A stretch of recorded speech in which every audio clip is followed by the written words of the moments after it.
la sesión, le damos la palabra a la Secretaría para que haga lectura de la cuenta. Bienvenido, subsecretario, con su equipo. Buenas tardes, presidente. Se han recibido los siguientes documentos para la cuenta. Oficio del jefe del Departamento de Gestión Ciudadana de la Presidencia de la República, por el cual acusan recibo de lo oficiado a su excelentísimo el presidente de la República respecto al programa de intervención en zonas con presencia de polimetales en la comuna de Arica, y además informa que será dado a conocer a las instancias pertinentes. Se ha recibido un documento de la diputada Emilia Nullado, por el cual justifica su inasistencia por encontrarse en sesión de la Comisión Presidencia para la Paz y Entendimiento.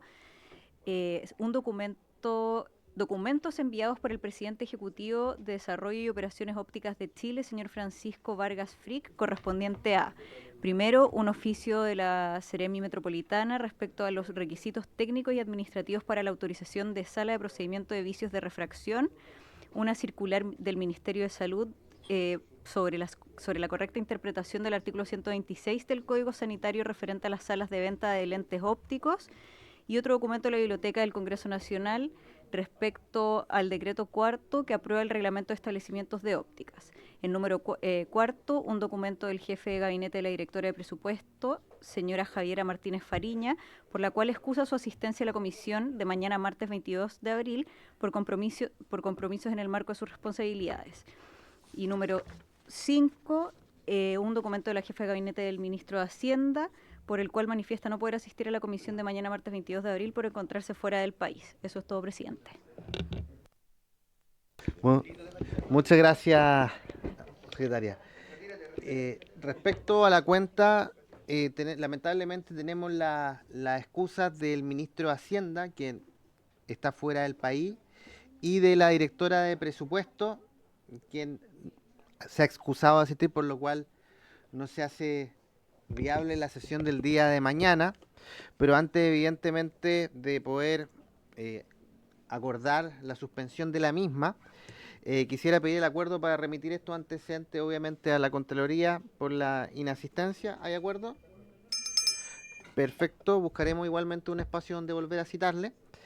¿Hay acuerdo de suspender la sesión de mañana? ¿Hay acuerdo? Perfecto. Entonces, ofrezco la palabra. Si no tenemos palabras, esta sesión está convocada para terminar de escuchar al subsecretario de Redes Asistenciales, quien no pudo terminar su presentación por la cantidad abrumadora de preguntas que hubo en la última sesión. Así que, subsecretario, tiene la palabra para que pueda terminar su exposición. Muchas gracias, diputado, por su intermedio. Saludar a los honorables presentes y para dar continuidad a la presentación que iniciamos en la sesión anterior de esta comisión en que estuve citado. Estamos cargando la PPT para que podamos darle continuidad. Hola, diputado. Y quizá por mientras responder las preguntas que se habían levantado al final de esa sesión. Sí. Solo para los diputados que se vienen incorporando, acabamos de suspender la sesión de mañana y acordamos remitir a Contraloría los antecedentes respecto a las excusas del ministro de Hacienda y la directora de presupuesto, que estaban citados para mañana. ¿Bien le parece, diputado Palma? Qué bueno. Ah, gracias. Solamente quería puntualizar eso. Subsecretario, para que continuemos. Oiga, todos los diputados PPD a respaldar a su subsecretario. No, pero... ¿Por qué dice eso? Eso fue como... No, porque el diputado Ulloa recién vino... No, es que el diputado Ulloa recién vino a decirme que era su regalón. El diputado... Ya, subsecretario. Gracias, diputado. Disculpe las interrupciones. El tema, o sea, habían varias preguntas. La primera, que había sobre los operativos, que fue una consulta acerca de cómo se habían realizados los operativos y cuántos fueron, y se indicó que habían sido 36 operativos con 6.500 prestaciones brindadas, y eso generó la inquietud sobre que son marginales en el contexto de la lista de espera en cuanto a la participación del sector privado en esta materia. Solamente hacer la distinción de que esos operativos nos referimos a operativos de instituciones de caridad que están realizando operativos en este contexto, muchas veces organizados por los equipos de sociedades médicas u otras instituciones como Desafío Levantemos Chile y otras. Y que la participación del sector privado no termina ahí, sino que también incluye la participación del sector privado a través de la licitación de FONASA que se levantó el año pasado con 120.000 casos por atender y que se ha estado ejecutando, como también la participación de los mismos equipos contratados por los servicios de salud u hospitales en distintas modalidades para también complementar la capacidad productiva de nuestro sistema. Entonces eso solo para hacer esa distinción, que esos operativos efectivamente son pocos en términos relativos, pero que tienen que ver con las actividades de actividades caritativas, digamos, de ciertas organizaciones.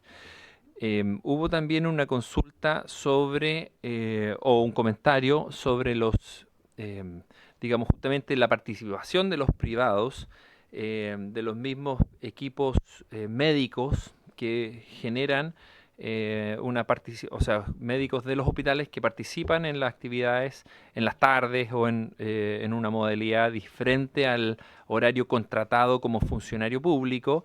Y en esa materia también vale la pena recordar de que se han implementado durante este año por primera vez, hay algunas cosas por segunda vez, medidas para darle un cierto marco regulatorio a esa actividad. La primera, y que ustedes fueron partícipes de eso, es en la glosa de la ley de presupuesto, que establece un convenio, una preferencia a los convenios que tiene FONASA para las prestaciones que están incorporados en esos convenios y en una resolución de FONASA que inhibe entonces la contratación por parte de esas prestaciones a los establecimientos o a los servicios de salud.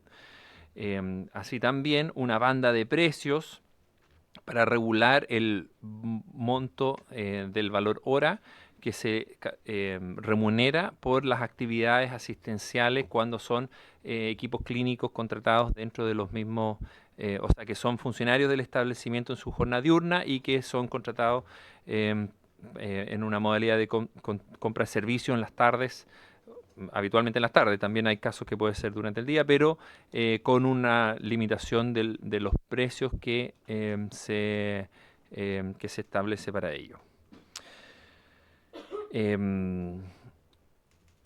Hubo una pregunta sobre cómo se calculaban las metas de producción.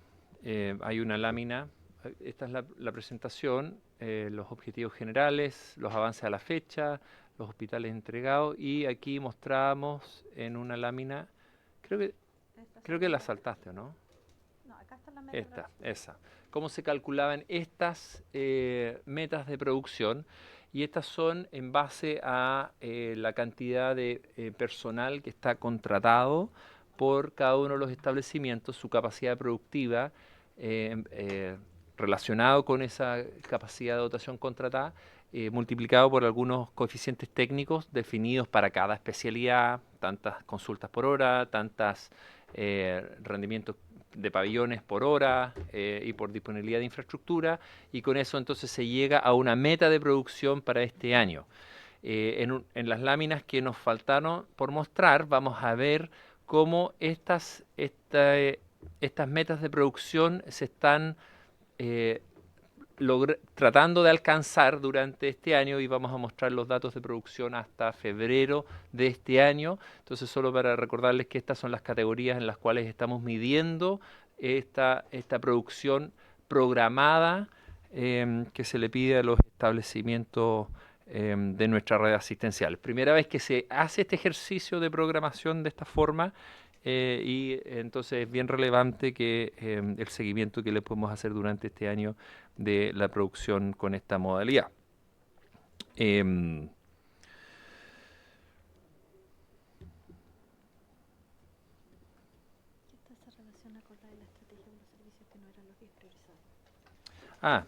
Había una pregunta sobre qué se hacía, porque teníamos 10 servicios de salud priorizados por su ponderación de lista espera. Entonces hubo una pregunta que hacíamos con los otros 19 servicios de salud que no tienen una, digamos, un seguimiento individualizado, y por supuesto en estos aplican todos los demás instrumentos que ustedes están observando, como estas metas de producción y como las distintas digamos, sistemas de medición de la producción que les vamos a mostrar también al final de esta presentación. Sigamos, sí, o seguimos, ustedes dicen. Una duda, diputado Rosas. Solo una duda técnica. ¿Esta es meta programada o meta ejecutada? Con el micrófono, Programada. subsecretario, con el micrófono. Sí, porque de acuerdo a las horas. Esta es la meta programada para el año 2025. En la segunda columna. Y en la primera columna está la producción del año 2024. Entonces, se muestra cuánto podría aumentar si se logra la meta de producción. Eso. Continúe su presentación. Gracias. Vamos a repasar rápidamente. Teníamos un primer objetivo que es la... Perdón, si quiere yo. Teníamos un primer objetivo general que era aumentar la producción. Entonces vamos a mostrar cómo esas metas de producción se han ido logrando, y teníamos estas estrategias aceleradoras para mejorar también esa capacidad productiva dentro de los establecimientos, en lo quirúrgico, en lo odontológico y en la consulta de especialidad. En segundo lugar, teníamos el gran objetivo de acercar las soluciones a las personas, y para eso estábamos trabajando en los cambios de las normas. Una norma que es la 150, que regula qué puede realizar los hospitales de distinto nivel asistencial, y sobre todo con el foco de darle a los hospitales comunitarios o de baja complejidad una mayor capacidad resolutiva, incluso algunos pudiendo tener, por ejemplo, escáner, procedimientos como endoscopía. Esto no significa que todos van a tener escáner y todos van a tener endoscopía u otros procedimientos, sino que va a quitar la limitación normativa que les prohibía por normativa a estos establecimientos contar con esos dispositivos, junto con otras medidas en atención primaria de salud. Todo esto ya lo habíamos visto. Y en tercer lugar, el eje estratégico de modernizar los sistemas de información, de hacerlos más transparentes, y aquí hablábamos primero de la estrategia de la renovación del sistema de información de tiempos de espera, el SICTE, de la versión 1.0 a la versión 2.0, la versión 2.0 que está prácticamente completo en su implementación, y con el proyecto de interoperabilidad como prioridad durante este año para su implementación a lo largo de la red asistencial. También la disponibilidad de paneles de monitoreo que están disponibles en la página web del Ministerio para público general y que pueden observar. Y este es un panel recientemente lanzado. De hecho, la reunión anterior, la semana pasada, esto está en línea desde la semana antepasada. Este nuevo panel donde colabora también el Banco Interamericano del Desarrollo. Y teníamos entonces este plan de mejora de los registros. Ya. Entonces ese es el plan de trabajo para el año, y lo que quiero mostrarles ahora es algunos datos de producción que muestran los avances a la fecha. Ya. En primer lugar, la actividad quirúrgica, que ustedes pueden observar desde el año 2019, la actividad quirúrgica a nivel nacional. Esa actividad quirúrgica se observa como durante la pandemia hay una depresión de la cantidad de procedimientos, y esto es cirugía electiva más urgencia, no incluye cirugías menores, y son más de 700.000 intervenciones electivas mayores durante el año 2024, que representa un aumento del 11% con respecto al periodo prepandémico del año 2019, y también un aumento del 42% en este periodo de gobierno, que es un aumento sustancial en cuanto a la producción quirúrgica de cirugías mayores, ambulatorias y no ambulatorias, urgencias y electivas. Dame la siguiente, por favor. También la actividad quirúrgica se puede observar la cirugía mayor ambulatoria, que ha tenido un impulso especialmente relevante durante este periodo de administración, llegando a aumentos de sobre el 42% comparado con el periodo prepandémico. En cuanto a las cirugías menores, también muestran un aumento comparado a lo prepandémico y en este periodo del 42% de cirugías menores. Dame la siguiente, por favor.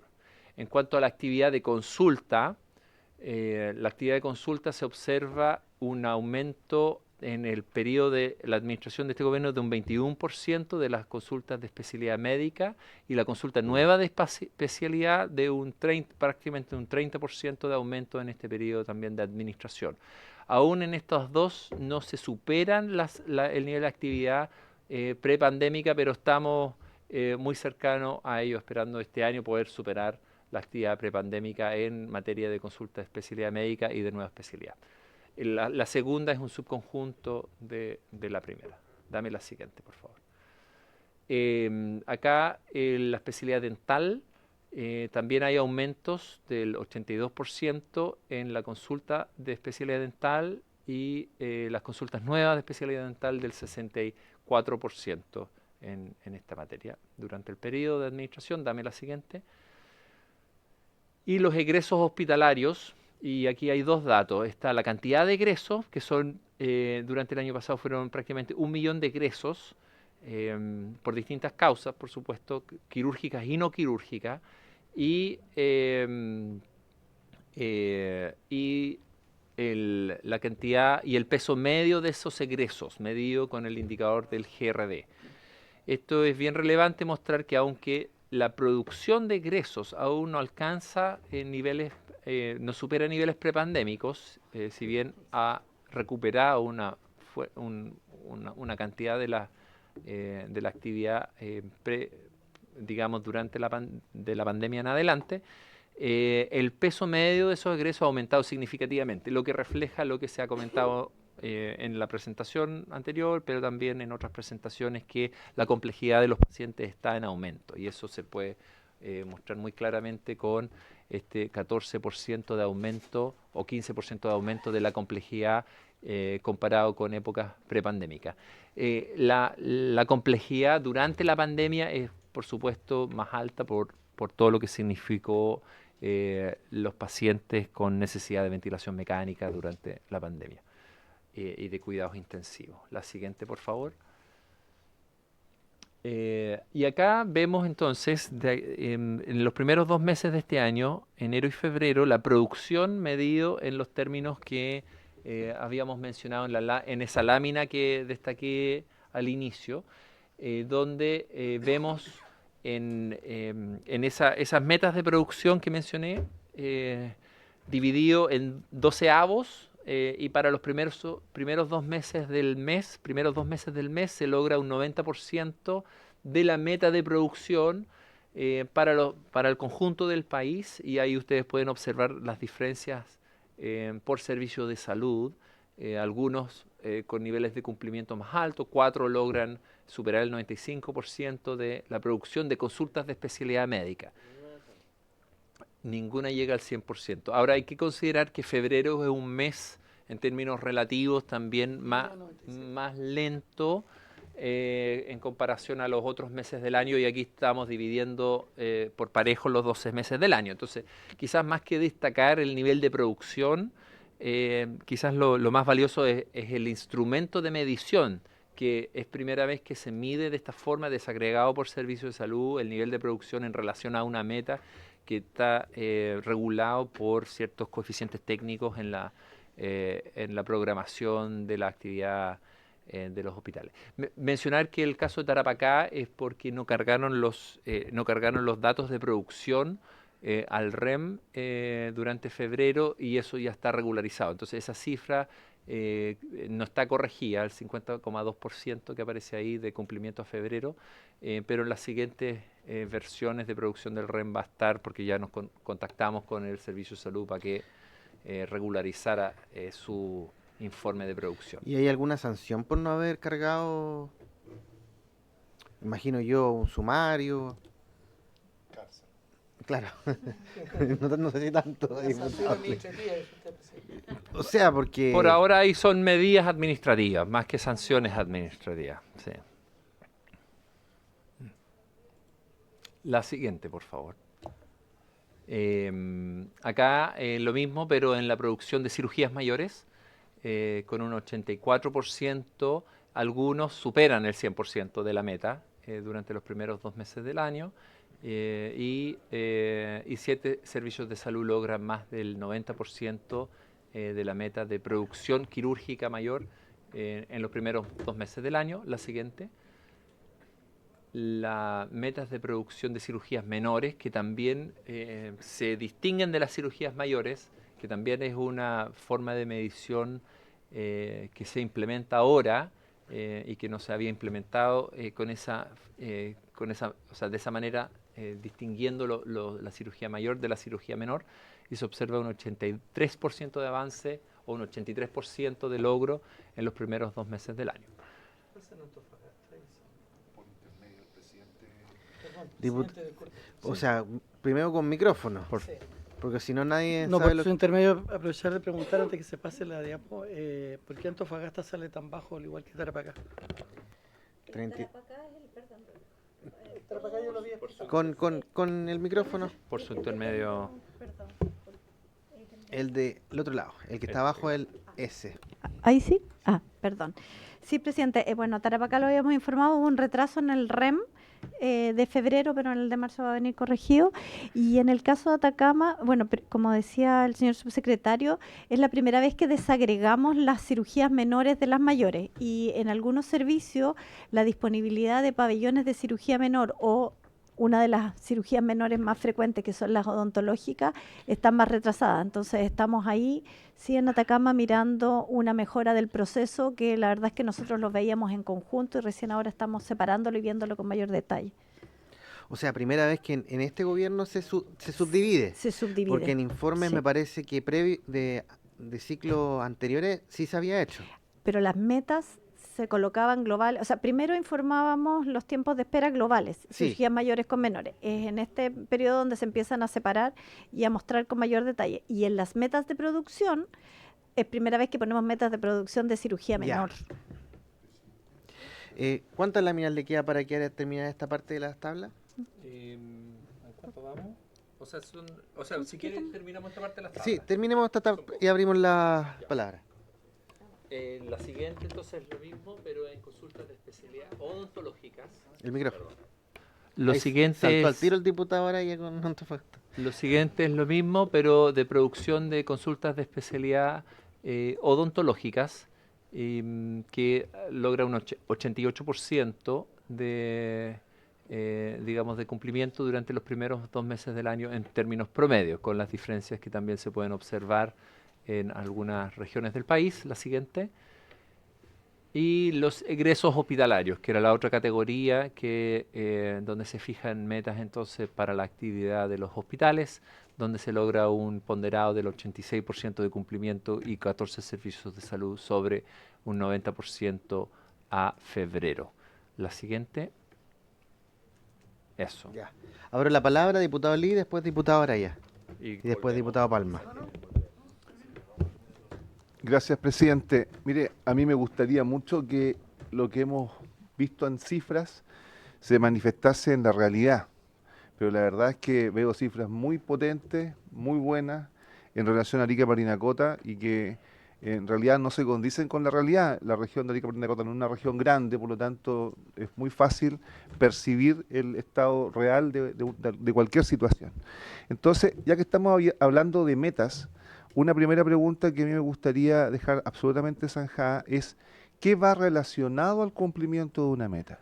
¿Va relacionado a un bono? ¿Va relacionado a un incentivo? Porque en épocas anteriores también hemos conocido cumplimientos de meta, pero que han sido falseados, que han sido más bien administrativos, que han sido de secretaría, y la motivación para hacer estos maquillajes administrativos es justamente ir detrás de un bono. Entonces, la primera pregunta que quisiera despejar es ¿qué va relacionado al cumplimiento de una meta? Y cómo nos resguardamos de que administrativamente no nos estén mostrando cada servicio de salud algún resultado que sea ajeno a la realidad. Y lo segundo, también relacionado con mi región, presidente, No me cabe por su duda. intermedio. Muchas gracias, presidente. Soy representante de Arica, ¿no? Y Parinacota. Oiga, presidente, lo que pasa es que el Ministerio de Salud hace mucho tiempo está cometiendo un sesgo en toda la medición. Y es que deja fuera una cantidad no menor de población que va a satisfacer sus necesidades médicas y de especialidad Tacna. Y entonces, claro, ya nos acostumbramos a que un 20%, quizás más, está fuera de la brújula. Yo quisiera saber definitivamente si el Ministerio en algún minuto se va a encargar de medir ese dato, esa información. ¿Cuánta población de Arica finalmente va a resolver sus problemas de salud a la vecina ciudad de Tacna para empezar a hacer política pública a partir de información completa? Muchas gracias. Diputado Araya. Muchas gracias, presidente. Solamente, presidente, que no logré entender la explicación de por qué la región de Antofagasta está tan bajo. Creo que es la más baja, ¿no? Si no falla la vista. Es el Junto con anterior, no, Tarapacá. Eso, consulta dos presidentes. Anterior. Cirugía menor. Esa. Esa es la que 32%. objetivamente es la más baja, creo, del país. Entonces no logré entender cuál fue la metodología o qué cambió que nos hizo bajar tanto. Ahora, esto claramente tiene un correlato que es como cómo está funcionando el sistema del hospital de Antofagasta. Pero quisiera si me lo pudiera explicar en detalle porque no logré entender la explicación. En cirugía menor. Yo también tengo algunas preguntas. No sé si O sea, diputado ¿eso Romero. es solo cirugía menor o es...? Sí, no, es cirugía menor. Cirugía menor estaba muy bajo. Y mayor estaba aceptable, como en 99. Yo también tengo algunas preguntas. La primera de ellas es si es que estamos viendo, cuando hablamos de producción, ¿es realmente egreso por atención realizada o si estamos hablando de egresos de cualquier tipo? Dígase, egreso por atención extrasistema, egreso por no comunicación, es decir, si estamos, cuando hablamos de producción, estamos hablando de realmente producción. Esa es la primera pregunta. La segunda pregunta, yo sigo sosteniendo que nosotros vemos muy parcialmente este problema.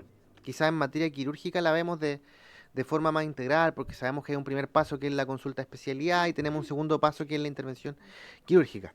Pero finalmente, si tú derivas a un paciente con sospecha de enfermedad de Crohn o colitis ulcerosa, una enfermedad inflamatoria intestinal, al gastroenterólogo, lo ve el gastroenterólogo, pero no se termina ahí la película, porque el gastroenterólogo le va a pedir una colonoscopía y no tenemos lista de espera de colonoscopía. Y por eso mismo, para la ley de presupuestos del año 2023, se cambió la del 2023, se cambió la forma en la cual requeríamos los informes de lista de espera. Perdón, desde la del año 2024. 2023 a la del 2024, que se agregó en la glosa de informe de listas de espera, en la letra B, informe desglosado por servicios de salud el número de personas que se encuentran en lista de espera de las patologías no GES, tanto para nueva consulta de especialidad, interconsulta, control de especialidad, exámenes de laboratorio o imogenología, como quirúrgica. Y hemos tenido esta glosa presupuestaria el año 2024 y el año 2025. Que obviamente por ley está exigiendo que se informen los exámenes de la lista de espera de exámenes de laboratorio imagenológico, que sobre todo para aquello no quirúrgico es fundamental, porque estamos viendo muy parcialmente el problema. O sea, Quizás no vamos a tener la totalidad de todos los exámenes de laboratorio en lista de espera, ni la totalidad de todos los exámenes complementarios en lista de espera, pero, pero por supuesto que hay un número no menor de algunos exámenes que son relevantes. O sea, por ejemplo, del paciente que eh, alcanza la primera consulta especial neurocirujano y el neurocirujano le pide una resonancia nuclear magnética de encéfalo. No tenemos idea de cuántas personas están esperando una resonancia nuclear magnética de encéfalo, y creemos que ya estamos listos con la primera consulta de especialidad. Y así yo creo que podríamos dar una infinidad de exámenes, sobre todo de medicina interna, porque lo quirúrgico finalmente tenemos el segundo paso. Tenemos el segundo paso de la intervención quirúrgica que podemos visualizar en nuestro sistema, pero esto no se ha cumplido, y es ley. 2024, la ley de presupuesto del año 2024 y el 2025, y vamos a seguir insistiendo en su reacción para el año 2026, porque finalmente queremos tener una película más completa. Entonces, ¿qué paso está dando el Ministerio para hoy día cumplir la ley de presupuesto del año 2025, que es informar exámenes de laboratorio o imagenológicos? Quizás no van a ser todos, pero por lo menos colonoscopía, endoscopía, la lista de espera de colonoscopía, endoscopía, de escáner, de imágenes complejas, de algunas imágenes complejas, o el paciente que es derivado por una sospecha de enfermedad arterial oclusiva en sus extremidades inferiores y está esperando meses la angiografía de extremidades inferiores, y quizás todavía no está está justamente en ese paso intermedio, todavía no tiene solicitud quirúrgica de pabellón, por tanto no está en lista de espera quirúrgica, y ya lo vio por primera vez el especialista y está esperando la angiografía de extremidades inferiores. Entonces, está en el limbo, no es prioridad porque no está ni en lista de espera quirúrgica, y ya salió la prioridad de lista de espera de consulta de especialidad porque ya lo vio el especialista. Entonces, ¿qué estamos haciendo para ver más integralmente este problema? Y eso también va conectado con la tercera pregunta, que es ¿qué realmente significa el SICTE 2.0? Porque nos han dicho que el SICTE 2.0 viene con bombo y platillo, pero ¿qué en definitiva viene siendo realmente? Es que el sistema va a estar interoperando en todos lados y que no se van a tener que cargar las planillas Excel, o no vamos a tener que los digitadores ahí de los servicios de salud van a tener que subir manualmente las personas en lista de espera, y por tanto no se van a perder, o va a estar interconectado con el registro civil y ya vamos a tener algunos niveles de alerta respecto a personas que fallezcan. ¿Qué significa finalmente el SICTE? ¿Cuál es la gran mejora que nos ofrece el SICTE de lo que hemos tenido hasta el día de hoy? Sí. Sí, muchas gracias por las preguntas. Para ir en orden, y yo voy a responder lo más posible, y luego le voy a ofrecer por su intermedio la palabra a la doctora Solís para que complemente. Del diputado Lee, que consultaba por las cifras que no se condicen con la realidad y que esto no sea un maquillaje administrativo, quizás mencionar, y que luego con qué está vinculado esto, qué consecuencia se genera por el cumplimiento o el no cumplimiento de las metas. En este minuto no hay indicadores que estén vinculados con los salarios del personal.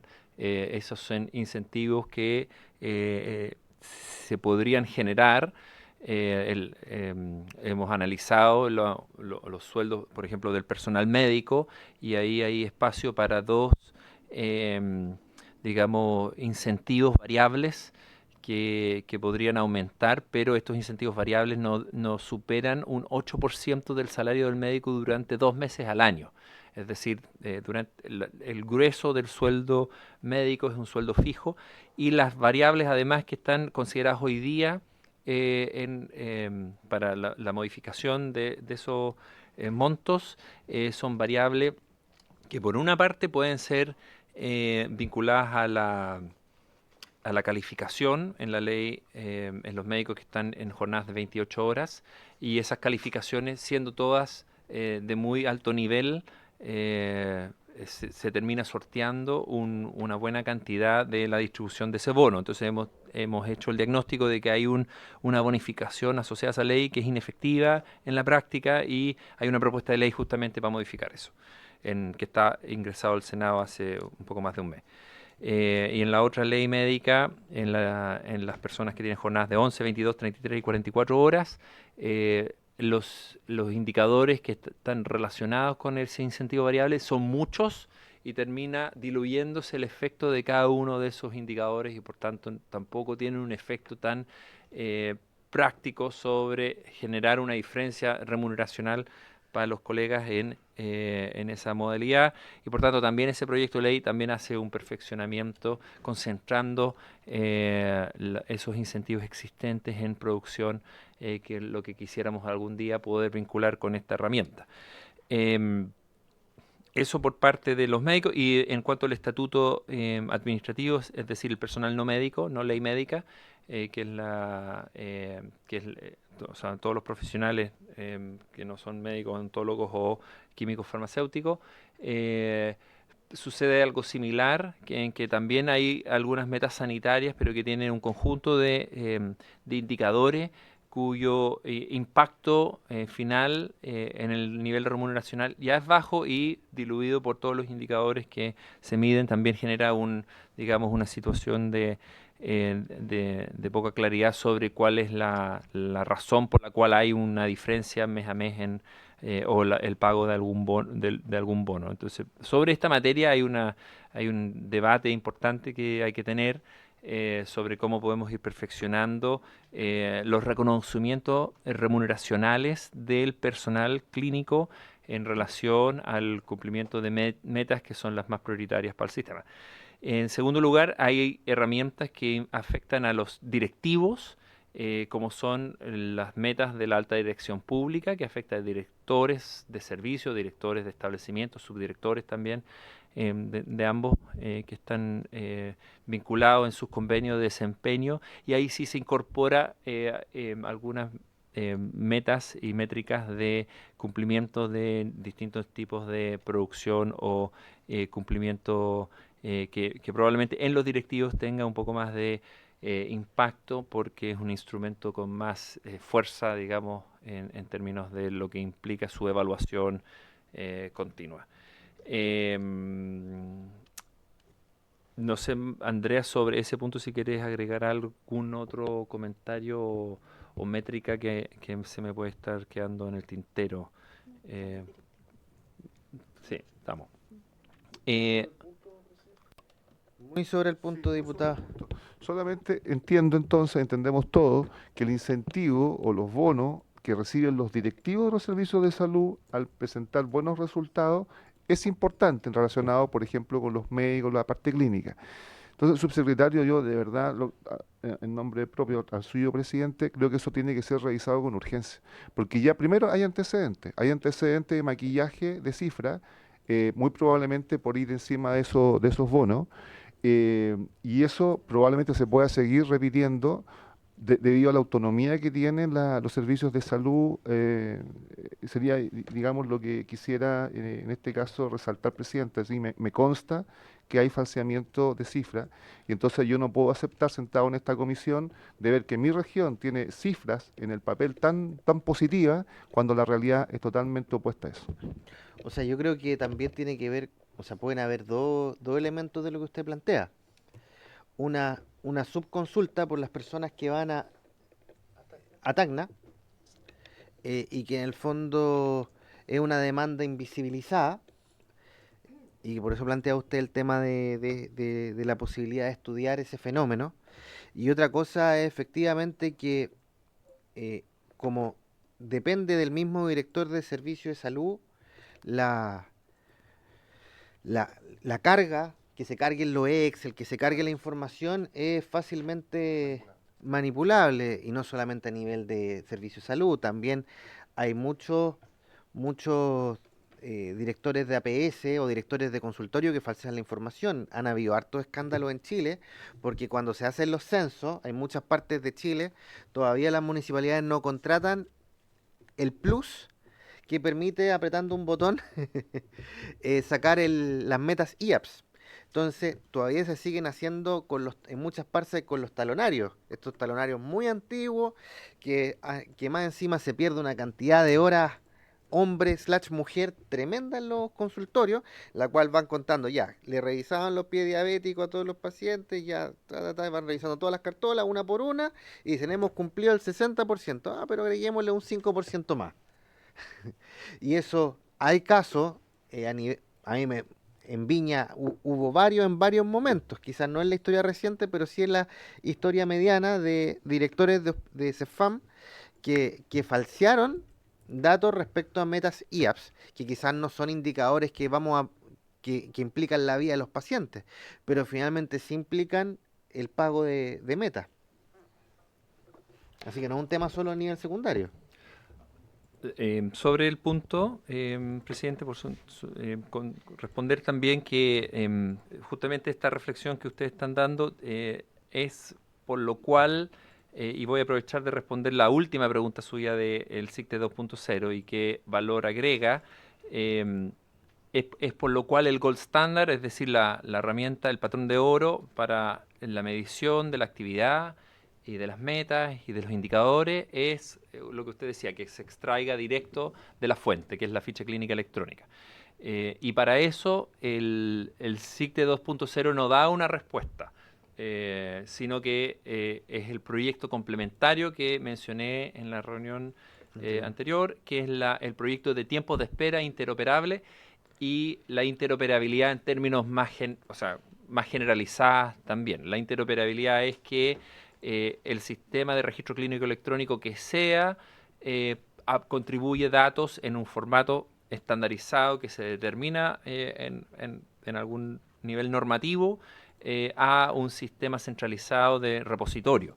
Y hacia allá estamos avanzando. Ahora, avanzar hacia allá, por supuesto que requiere un proceso y una gestión, y es uno de los temas que estamos priorizando durante este año.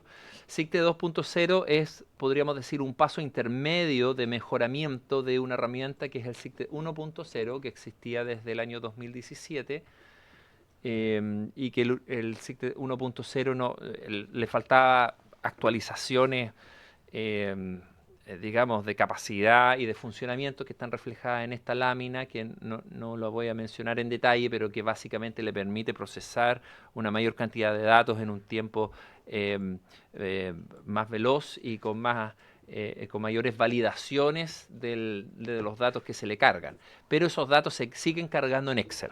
Eso lo quiero como reiterar. Se sigue cargando, o sea, se descarga de la ficha clínica electrónica, se procesa y se sube a la nube en al CICTE 2.0, es decir, se traspasa un archivo Excel al CICTE 2.0, y eso es lo que hoy día sigue funcionando en la medida que transitamos hacia la interoperabilidad, que tiene exigencias técnicas y de preparación de lo que significan los sistemas de información mayores que lo que tiene el CICTE 2.0, es decir, no era viable avanzar del CICTE 1.0 al CICTE 2.0 de un salto, sino que es necesario también este mejoramiento para tener los datos que estamos exponiendo, y en un segundo tiempo, durante este año, estamos avanzando en la implementación de los tiempos de espera interoperables que explicamos en la reunión anterior. ¿Y hay alguna meta de algún servicio de salud antes? Nos quedan 11 meses de... Sí. de este periodo presidencial. Sí. Yo imagino que usted en su gestión, subsecretario, no llega a poner el punto final, sino que llega a hacer gestión. Así es.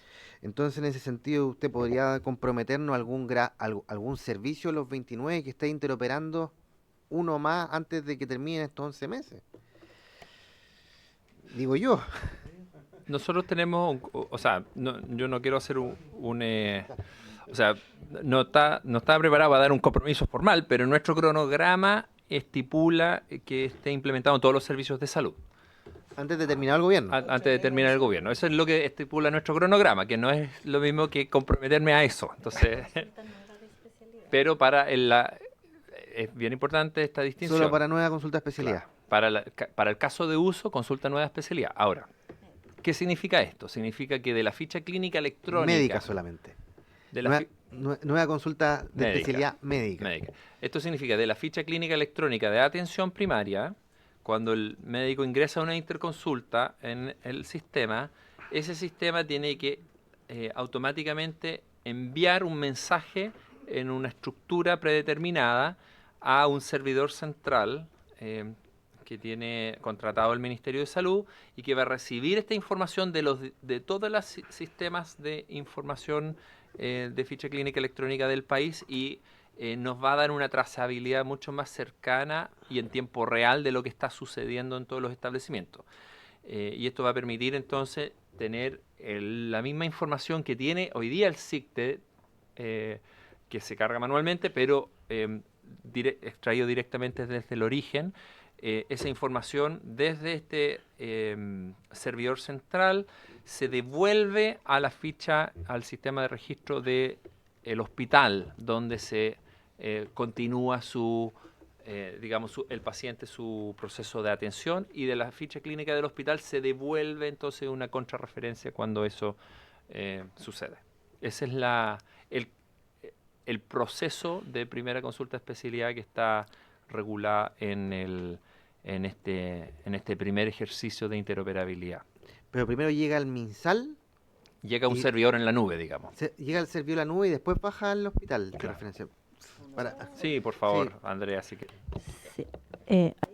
Sí, ahí sí, ahí sí. Ahí sí. Ahí sí, perdón.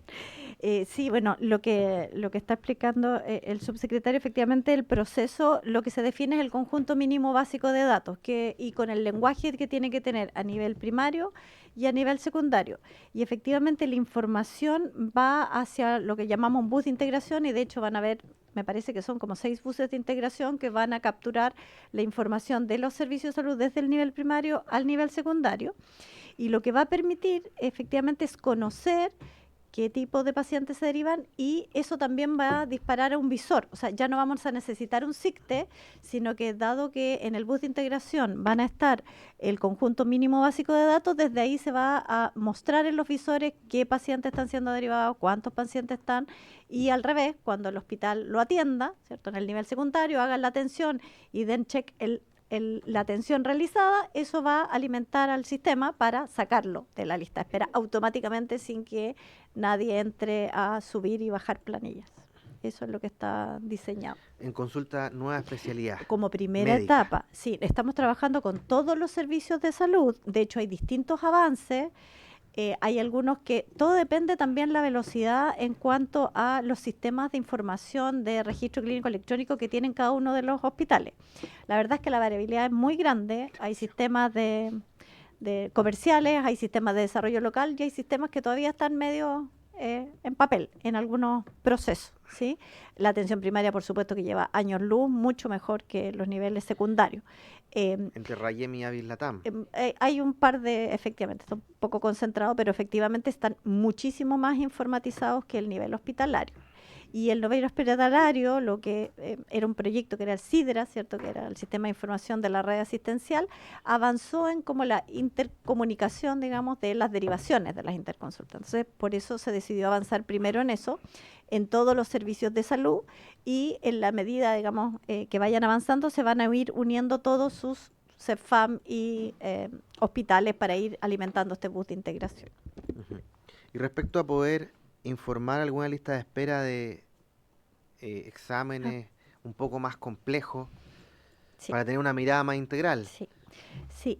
A ver, la primera, cuando nació el SICTE 1.0, en ese el diseño era que se capturaba consultas, cirugías y exámenes. Y efectivamente la normativa tenía exámenes. La verdad es que en la implementación de eso, como ustedes bien saben, entre el diseño y la implementación Sí. ocurren cosas. La forma de implementar y capturar la información de los exámenes de laboratorio, exámenes de imagenología y procedimientos fue de muy mala calidad, y además con digamos el soporte que tenía el SICTE 1.0 no hacía viable que pudieran movilizarse toda la información. Además de volver a los sistemas de información locales para poder capturar la información de un examen asociado a un diagnóstico, hay que tener sistemas de información en el origen que permitan hacer eso. Por lo tanto, desde la realidad local más la capacidad que tenía el SICTE, es muy difícil de avanzar en eso. En el SICTE 2.0, como explicó el señor subsecretario, efectivamente la gran ganancia es seguridad de la información porque hace cruces que el otro sistema no tenía, mayor capacidad de procesamiento de datos y mayor velocidad. Pero no es el fondo del asunto, porque el fondo del asunto es la interoperabilidad en capturar desde el origen los datos para que no haya efectivamente movimientos de planilla. Lo que nosotros hemos diseñado y lo diseñamos para este año, efectivamente, es seguir en la línea de lo que usted comentó, que es darle prioridad a la trazabilidad de colonoscopías, endoscopías, que sabemos que podemos trazarlo a pesar de los déficits de los sistemas de información porque son más puntuales y podemos avanzar en eso. Entonces hay un equipo de trabajo mirando y definiendo los estándares, los rendimientos y la forma en ir a capturar esa información. Entonces nosotros esperamos que el segundo semestre podríamos tener ya trazabilidad de colonoscopía, endoscopía y algunos procedimientos de radiología intervencional. Pero exámenes de laboratorio clínico es muy difícil. Son miles de tipos de exámenes. Y exámenes de imagenología es mucho el volumen. Entonces creemos que el foco, que además se relaciona con efectivamente los ingresos a pabellón, los tratamientos oncológicos, tratamientos de mayor complejidad, podemos capturar procedimientos endoscópicos y radiología intervencional. Diputado Lee. Sí, presidente. Sí, el tiro. Sí, presidente, mire, ¿sabe lo que me pasa a mí? Es que esta es una comisión investigadora por el excesivo tiempo de espera, de las listas de espera. Y aquí estamos ocupando un tiempo no menor en un tema de información, que por supuesto que es muy importante, ¿no es cierto?, que es la base para tomar decisiones. Entonces resulta que no tenemos información de tiempos de espera de exámenes, como usted muy bien ha pedido información. Yo todavía no me explico de dónde sale entonces el cumplimiento de casi el 90% de auge, si en realidad no tenemos la información de la gente que está esperando, cómo está esperando, lo fidedigno de esa información, cómo se obtiene esa información. La verdad es que me sorprende, pero además para la gente que a lo mejor en algún momento puede escuchar esta comisión, estamos pegados todavía discutiendo en un mejoramiento de la información que dispone el Ministerio de Salud. Lo que en definitiva, cuando se incorpore el SICTE 2 y lo que viene después más adelante, no va a significar necesariamente que disminuyan las listas de espera. Va a significar que vamos a tener mejor información, nada más que eso. O sea, no puedo estar más en acuerdo con lo que usted plantea, diputado Lee. Ahora bien, recordemos que esta comisión investigadora nace sea por los informes de Contraloría, las irregularidades, desprolijidades que se presentaban ahí, y por otro lado el volumen de la lista de espera, que son dos aristas de esta comisión investigadora. El grueso de la materia de lista de los informes de Contraloría es personas que habían sido egresadas por fallecimiento y que no estaban fallecidas, o personas que no habían sido egresadas por fallecimiento y estaban hace rato fallecidas. Personas que no estaban en el repositorio nacional y no estaban en el local, personas que estaban en el local y no estaban en el nacional, personas que habían ingresado su solicitud de cirugía hace meses y que se había perdido y que finalmente después, 2 años después, como pasó en Victoria, en el Servicio de Salud Araucanía Norte, 3 años después apareció y fue incorporada. Entonces, o se fue al extrasistema. Entonces, no puedo estar más en acuerdo con usted, diputado Lee, pero lamentablemente lo que nos dijo la Contraloría es que efectivamente, como tenemos un mal sistema de información, las cosas ya de partida empiezan mal. Entonces, no solamente estamos mirando mal el problema en su integralidad, sino que lo estamos mirando mal porque el sistema no conversa. Entonces, yo sé que no podemos resolver todo a la vez, pero sí sería bueno algo por lo cual partir, además de lo que hemos podido levantar en la visita a regiones, el tema de la concesión del hospital de Antofagasta en Antofagasta, con el diputado Araya, usted mismo lo que nos planteó cuando estuvimos en Arica, es generar un mínimo común de decir que aquí esto no puede esperar. Es decir, a mí me alegra que la meta sea interoperar nueva consulta de especialidad médica de aquí a que termine hasta antes del 10 de marzo de 2026. Y vamos a estar observando eso. Porque eso nos va a permitir lo mismo que usted nos plantea, de que se falsea la información en Arica. Usted nos dice que la información, el Servicio de Salud Arica la falsea. ¿Y cómo no se evita caer en eso que se plantea? Es justamente teniendo la información interoperable. Yo sé que, ahora, obviamente en el informe de la comisión investigadora no solamente vamos a estar hablando de esto. ¿Presidente, me permite? Sí, por supuesto. Presidente, yo lo escucho atentamente y casi veo a un futuro subsecretario, pero por No, su intermedio, por favor, no. intermedio Por favor, no.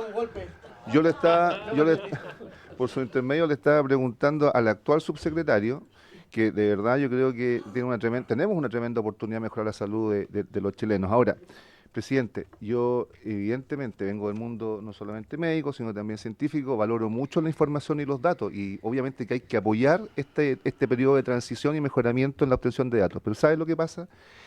Que nosotros además no tenemos hoy día una función de gobierno, tenemos una función de representación. Y allá afuera del Congreso, y esto no es para la tele, es para nosotros, hay gente que efectivamente está en lista de espera. Hoy día, y solamente hoy día, recibí un correo de don Francisco Terrazas, portador de un cáncer de cabeza y cuello, que está ya en tratamiento de radioterapia.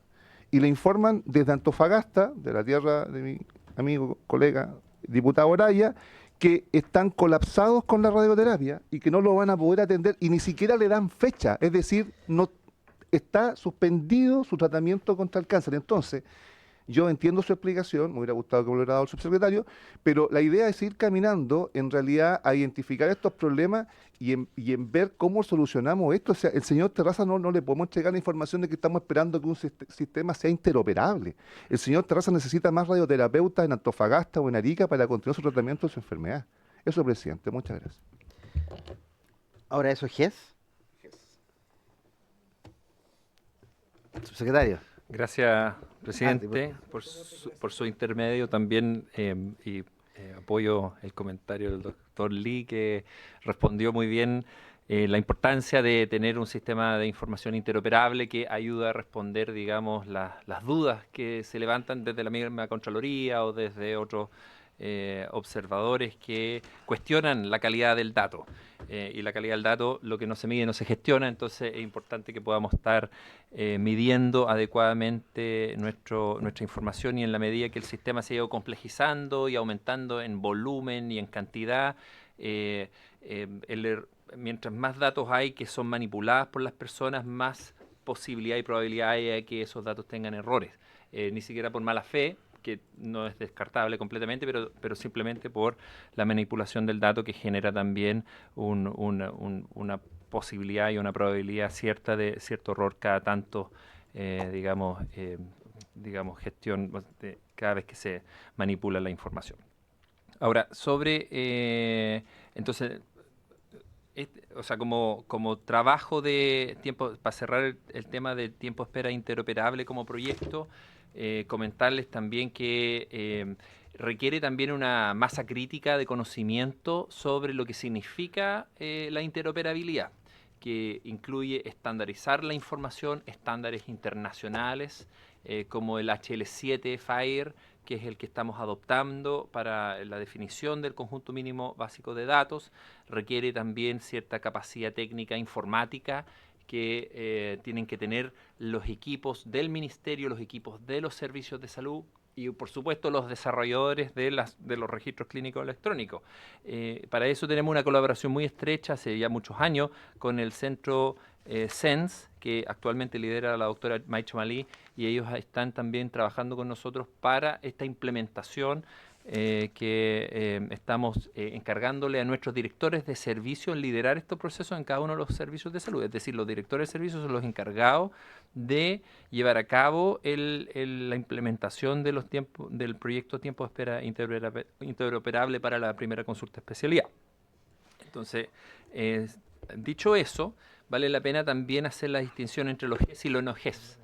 En los GES contamos con un listado muy detallado y protocolizado de cada una de las intervenciones y un poco lo que menciona el diputado Lago Marcino de, digamos, protocolos de atención que incluye no solamente una prestación como una cirugía, sino también prestaciones intermedias como consultas, como exámenes, como tratamientos farmacológicos, y ese detalle que tiene el GES para las patologías priorizadas se hace un seguimiento en un sistema de información aparte, que es el sistema de información SIGES.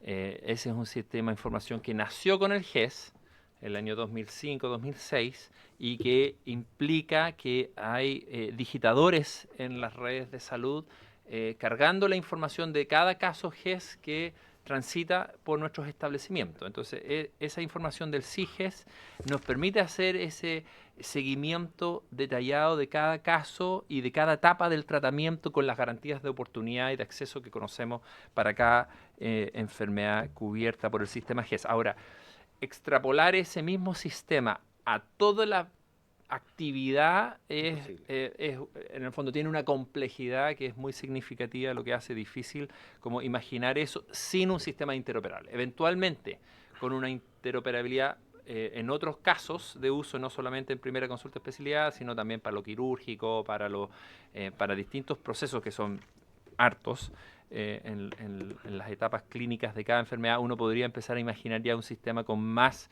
información detallada de cada proceso de atención por diagnóstico, si uno quisiera poder pensar eso. Pero el primer paso es crear esta masa crítica, este primer ejercicio de interoperabilidad, y lo que va a venir después va a ser procesos más fáciles para implementar otros casos de uso de interoperabilidad. Así que Sí. Antes de darle la palabra al todavía dipu- que me sí, faltan un par de preguntas, solo mencionar, disculpen. Sobre la medición de la demanda no expresada por la consulta en Tacna, que yo creo que es un problema interesante. En otros lugares del país nosotros podemos medir esa demanda no expresada probablemente midiendo el uso de la modalidad de libre elección de FONASA como demanda que se expresa en otro sitio que no es la red pública, sino que es la MLE, ¿cierto?, de nuestra red privada. Cosa que en Tacna tiene esta variante que no nos permite medir a través de la medición de la MLE esa demanda no expresada en consultas de especialidad u otras. Sin perjuicio de lo cual, y este es un problema que tenemos, la no medición de esa demanda oculta la tenemos desde la atención primaria en adelante, es decir, cuando alguien acude a un CEFAM y no encuentra hora, pidiendo hora de atención y se devuelve para su casa, por norma debería quedar registrado un rechazo, pero sabemos que no se registra. Ahora, proyectos como el proyecto Telesalud, que también hemos ampliado a más de 300 establecimientos de atención primaria, sí permiten medir esa demanda oculta, porque las personas están solicitando la atención a través de una plataforma, entonces queda registro en una plataforma de esa demanda oculta y esa es la demanda que podemos medir hoy día oculta, no resuelta en la atención primaria, que yo creo que es una interesante forma de aproximarse al problema de demanda no resuelta, y podemos mirar los datos de Arica, que tiene implementado Telesalud, solo que no tengo los dos datos acá para comentarlos. Y no sé si está en todos los CESFAM de la comuna, al menos la comuna de Arica sé que ya partió con Telesalud, solo que no conozco el nivel de implementación que tiene en este momento. Sobre la pregunta del diputado Araya y por qué estaba muy bajo las cirugías menores en Antofagasta, o sea, la explicación es probablemente porque es cirugía menor y por tanto, partiendo la medición de cirugía menor, recién ahora van a empezar a mirarse en sus niveles de cumplimiento, y eso va a generar también un efecto en la gestión de cirugía menor que a lo mejor no han priorizado porque antes no se medía como mencionábamos. Y eso es lo que quería mencionar. No sé si sigo o si otra... Diputado Araya, ¿tenía una consulta? Dale. No, yo solo respecto del tema del CICTE, que o sea, yo comparto de cierta forma lo que señala el diputado Lee, presidente, en torno a que la verdad de las cosas que conforme avanza la comisión, uno se va dando cuenta que son medidas como que fueran una detrás de otra y no paralelas. Esa es la impresión que me va quedando. y el nivel de urgencia que tiene la gente es brutal. O sea, a mí, desde que partió la comisión, cada vez son más casos, como uno puede decir, casi emblemáticos de cosas que pasan en el hospital de Calama, que pasan en el hospital de Antofagasta particularmente, que uno se va quedando con la cierta convicción que no tiene una solución de corto plazo. Entonces, yo no logro entender en qué minuto como que el ministerio toma una decisión, decir, ¿sabes qué? Yo voy a hacer una intervención distinta, y yo por eso quiero volver a insistir en el tema de los privados, porque de alguna forma esto que aparece como la caridad que se hace, porque básicamente porque se dice que no hay recursos para la compra de servicios, debe ser una alternativa de solución, porque claramente esto es un tema muy complejo, multicausal, pero nosotros ya hemos visto ciertas cosas que son como críticas y donde uno podría decir, ¿sabes qué? El ministerio tiene que tener una posición mucho más activa. Entonces, el tema de los datos, sin duda, ahora es respecto de primera consulta, pero hoy día en la primera consulta es una parte, que quizás la más dolorosa, es la gente que está en lista de espera quirúrgica. Yo en eso, por lo menos en Antofagasta he visto gente que está en lista de espera para ingresar al tratamiento oncológico. Se plantea, por ejemplo, hoy día una persona de Antofagasta me contactó porque su madre, que tenía un cáncer de hígado, depende de un convenio que va a firmar la Universidad de Chile con el Hospital de Antofagasta para hacer la, se llama no es un nombre muy extraño el procedimiento, que ya se le hizo, pero dicen, ¿sabe que ahora tiene que esperar el convenio que puede demorar la tramitación de 2 meses hasta años? Entonces, a mí de verdad que eso no es la respuesta que uno podría esperar o razonablemente esperar, porque digo, o sea, primero hacer un convenio no es tan complejo. O sea, me ha tocado por razones profesionales algún minuto hacer convenio y no era una cosa así tan difícil de hacer. Y por último, si se va a esperar un convenio, ¿qué pasa durante se tramita el convenio? Y ese es el tema de respuesta que yo no logro ver. Quiero ejemplificarlo en este caso particular, pero no logro verlo en el conjunto de lo que hemos escuchado en el devenir de la comisión. Entonces, entiendo que lo que se está dando acá es como generar una buena base para una gestión futura, pero estamos hablando ya, estamos hablando de marzo del 2026. Entonces, eso, presidente, por su intermedio del subsecretario, es como lo que no logro ver que converse de una forma u otra. O sea, independientemente de las denuncias que han salido, por ejemplo, estos días, que han sido bien fuertes respecto a la ministra de Salud. Entonces, está bien. Son temas complejos, difíciles de solucionar, pero uno siente que están ahí y como que las cosas se llama quimioembolización, lo que tiene que hacer la señora. Entonces, ese tratamiento está pendiente de la aprobación de un convenio. Entonces, el que las cosas no avancen en paralelo, porque esto pareciera este paso, después el otro, esa fila eterna, ese tren que se está construyendo, es como que si a mí me preguntan, ¿sirvió para algo la comisión? Tengo temor de decir, ¿sabe qué? Tenemos un súper buen diagnóstico, pero cosas concretas, algunas de las que vamos a plantear las conclusiones, por cierto, pero en la respuesta que uno escucha desde el ministerio es absolutamente insuficiente. O sea, no, Sí. de verdad, si, como le digo a una señora, ¿sabe qué? Parece que vamos a depender de esto, si un convenio que puede durar de 2 meses hasta años.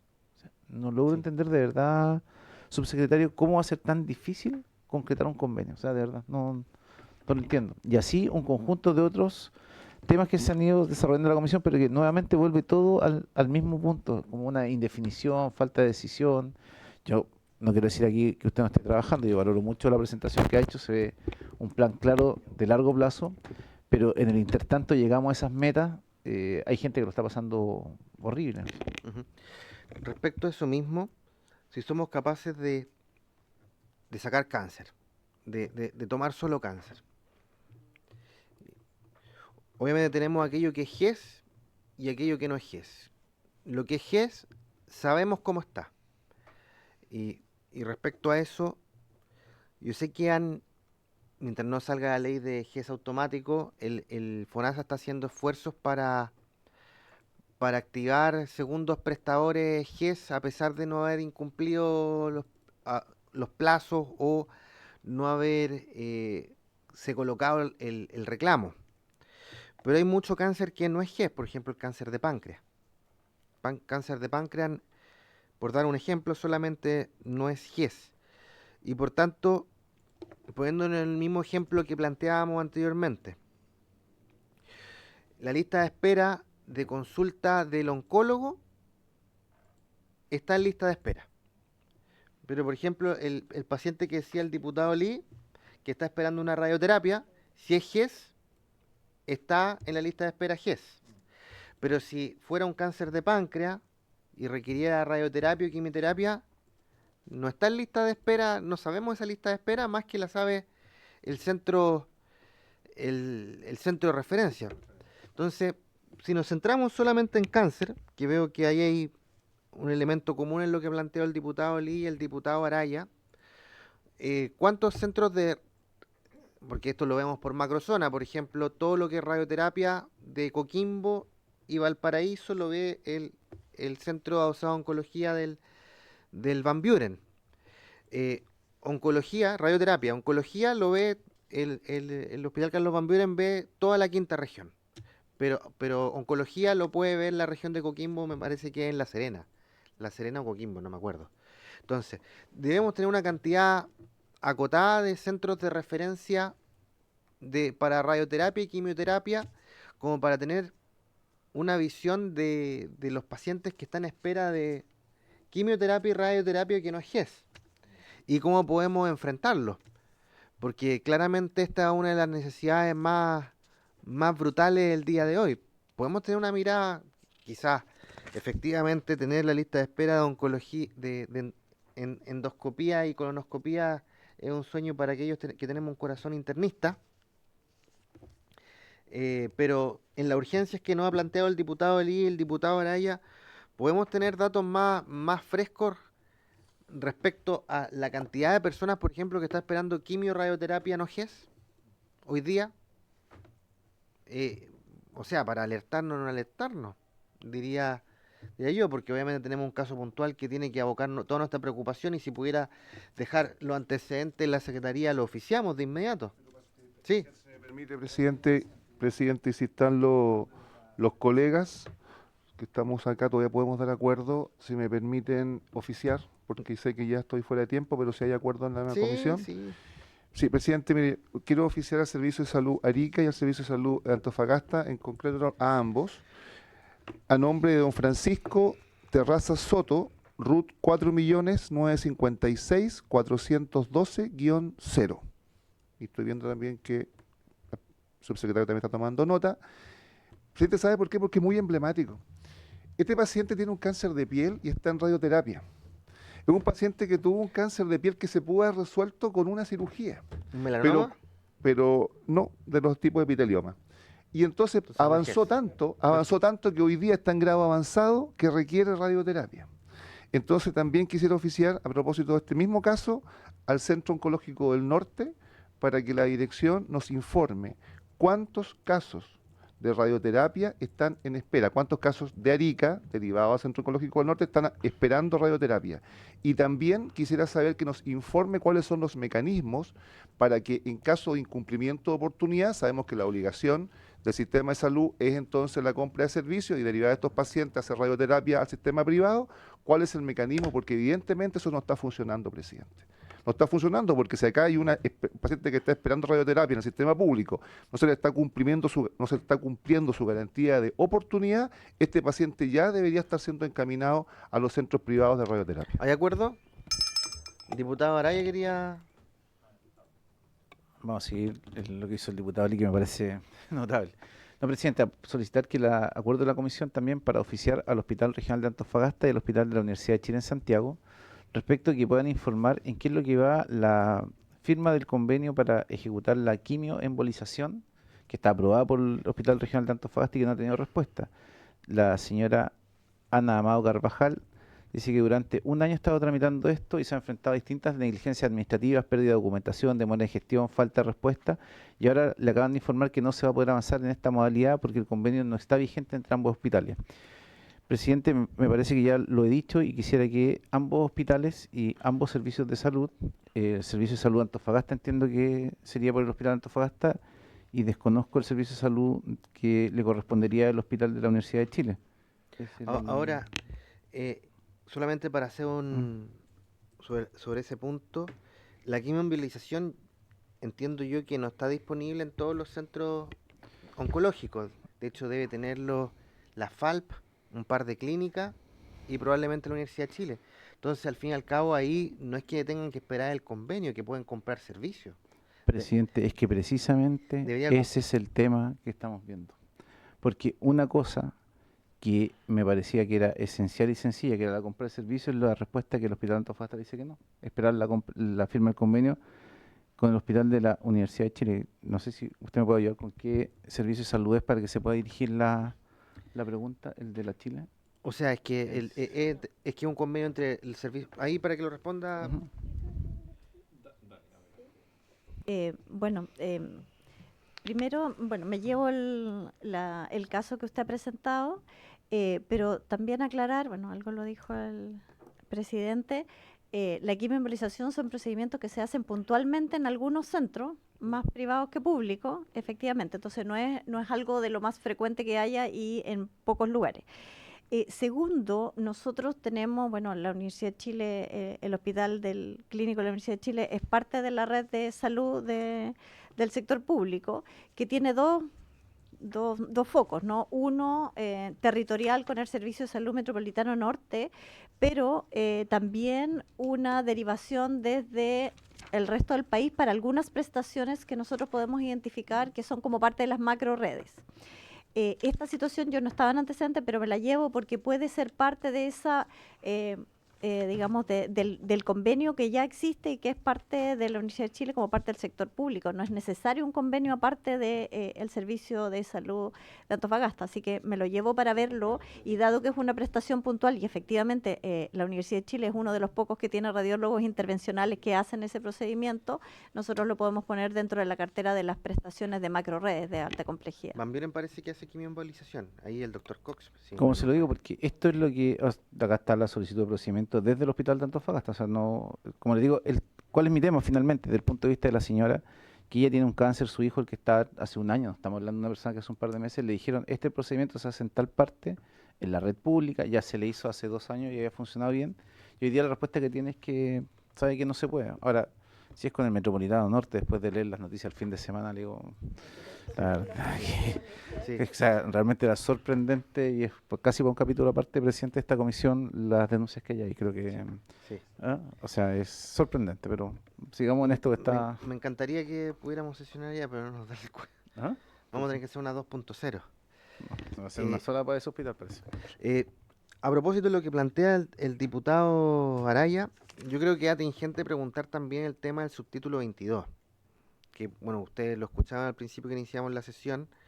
Lamentablemente el ministro de Hacienda y la directora de presupuesto no van a acudir el día de mañana, porque finalmente lo vimos, yo estaba anotando aquí, al menos algunos elementos comunes en Valparaíso, Araucanía Sur y Sotero del Río, de los 6 que hemos visitado, no fue tan explícito en Arica, por eso no lo menciono, que estaban muy críticos del subtítulo 22 que permite compra de servicio, entre otras lo que permitiría comprar servicios de la quimioembolia.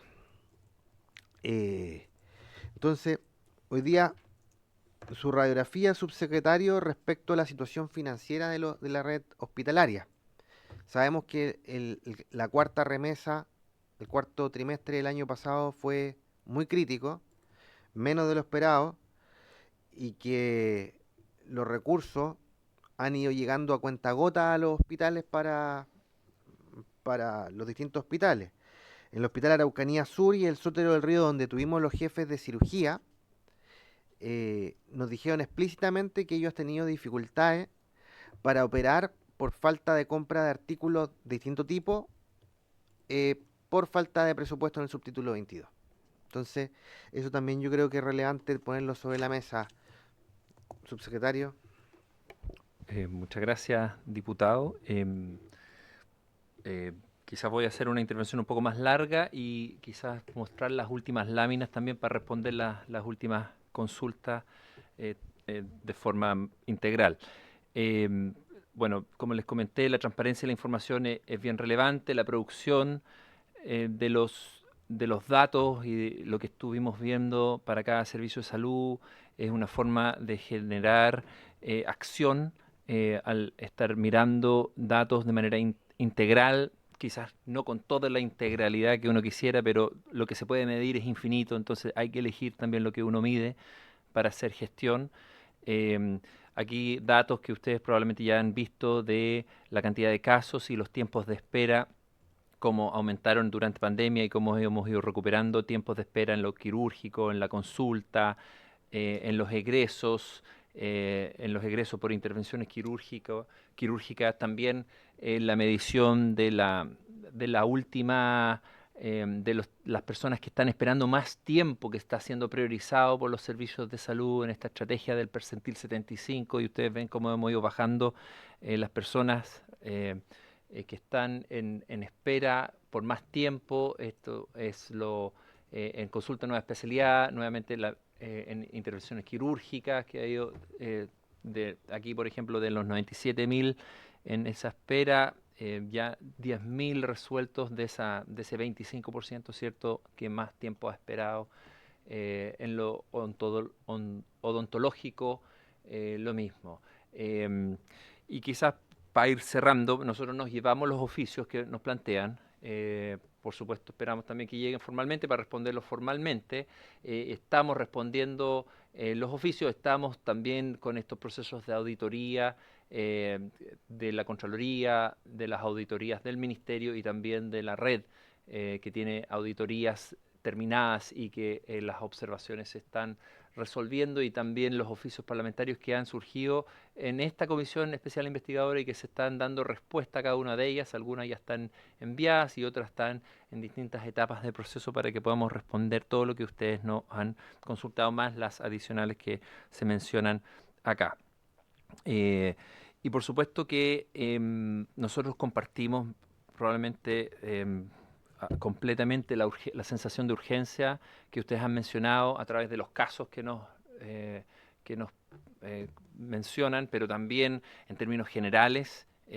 Aquí estamos viendo números, pero que detrás de cada número hay personas que están sufriendo, que están requiriendo algún tipo de atención, y no, en ningún caso nosotros queremos resumir toda la actividad de nuestras redes de salud a los números que estamos exponiendo, sino que hay personas detrás de eso, y compartimos la importancia de que pudiéramos avanzar con más velocidad y en múltiples frentes. Es decir, no solamente avanzar en mejorar los sistemas de información, que es un habilitante para hacer otras cosas, por supuesto, y nos permite tener mejor información, pero tenemos que caminar y masticar chicle a la vez, y eso estamos muy conscientes de eso. Necesitamos mejorar la infraestructura, necesitamos mejorar la disponibilidad de especialistas en los distintos lugares del país, necesitamos generar mejores incentivos para que el personal esté reconocido cuando aporta más al trabajo. Tenemos que mejorar, y para eso también sirven los sistemas de información.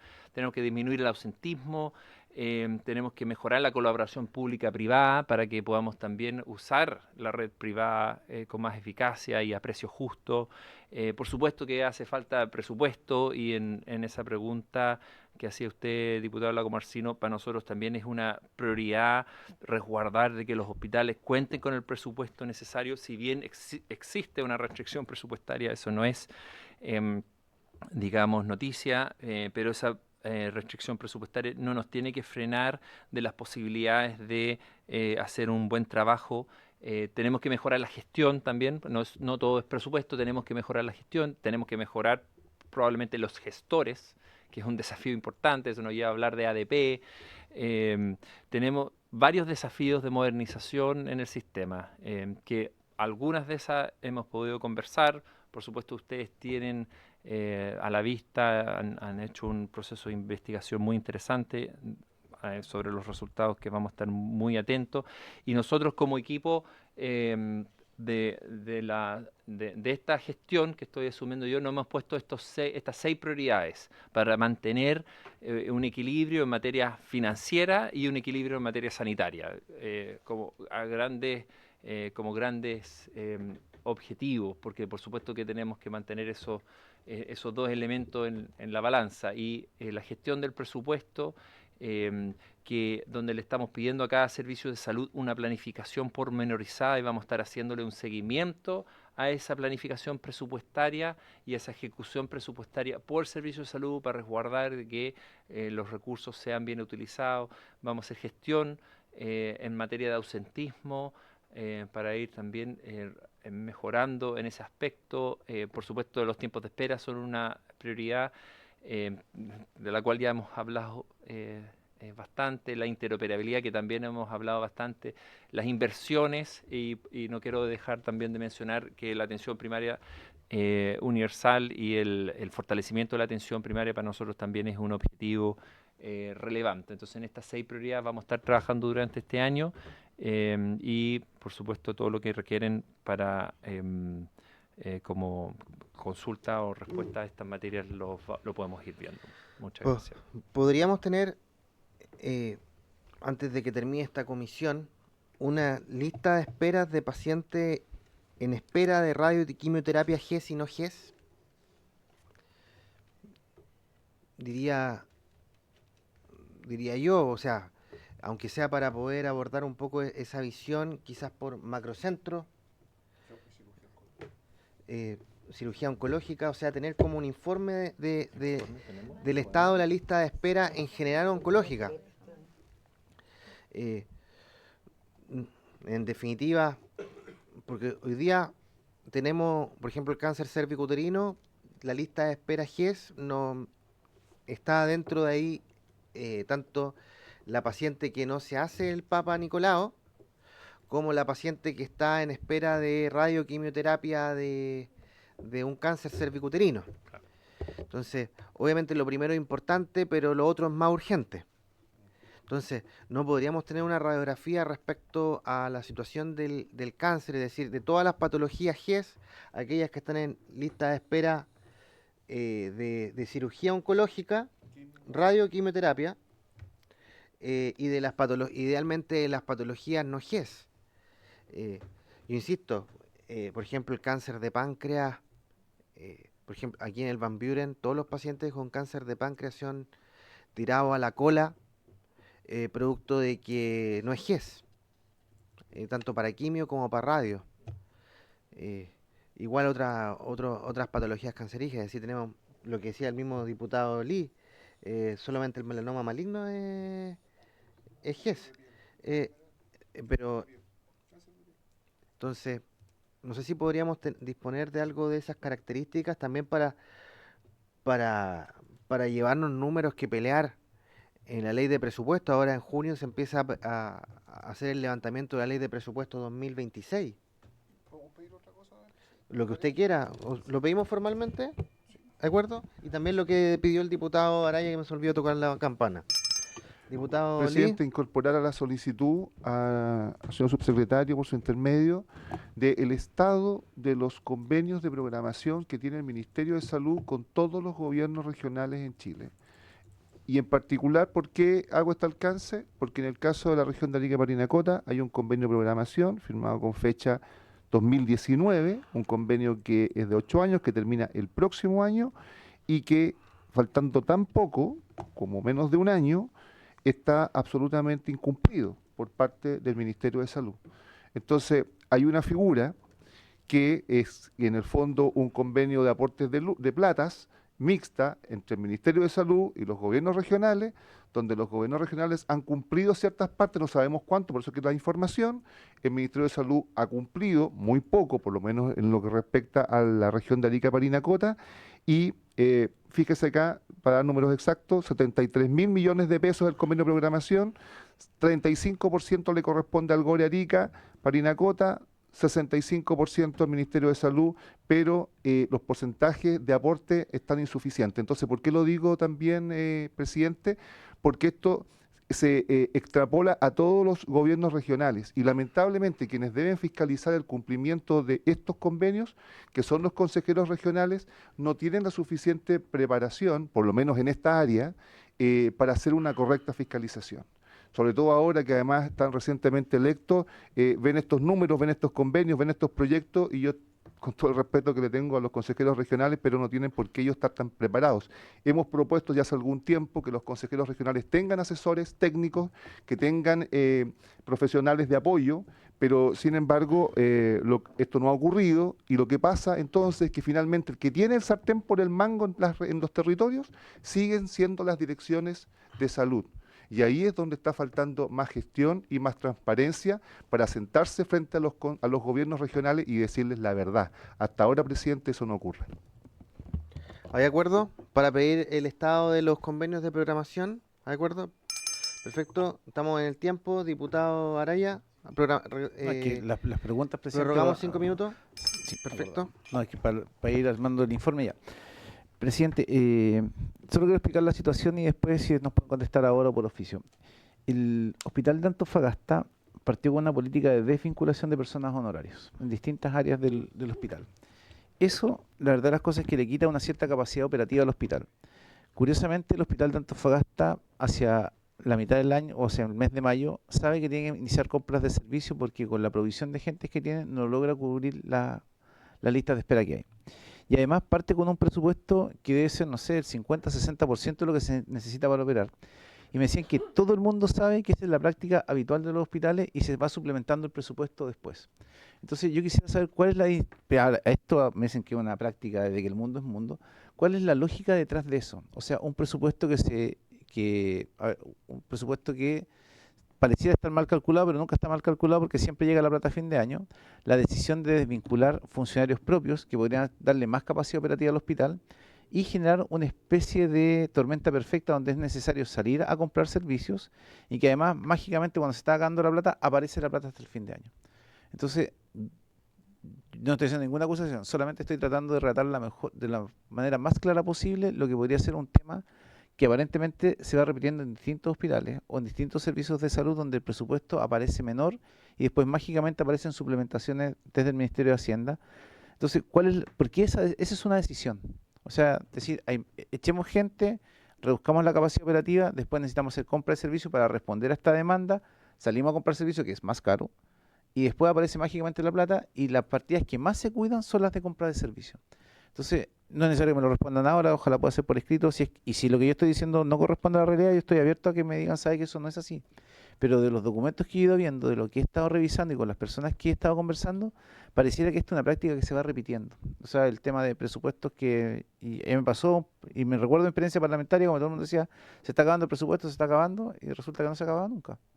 Entonces, yo no sé cuál es la lógica detrás de eso, porque es como que los dineros estuvieran, no sé, en alguna parte, en otro, no sé, en una caja mágica, y cuando ya empieza como a colapsar, aparece la plata y se pueden comprar los servicios porque vamos a llegar al fin de año y que cumplir la meta. Entonces, es como que fuese una cierta práctica. Esto, yo lo estoy mirando y los últimos 4 años uno podría decir que más o menos se repite ese patrón y la desvinculación de las personas es una cuestión que me parece que no tiene lógica porque después cuando están desesperados, esa persona está contratada por el prestador que va a realizar la operación o derechamente lo vuelve a recontratar al hospital. Entonces, no logro entender cuál es.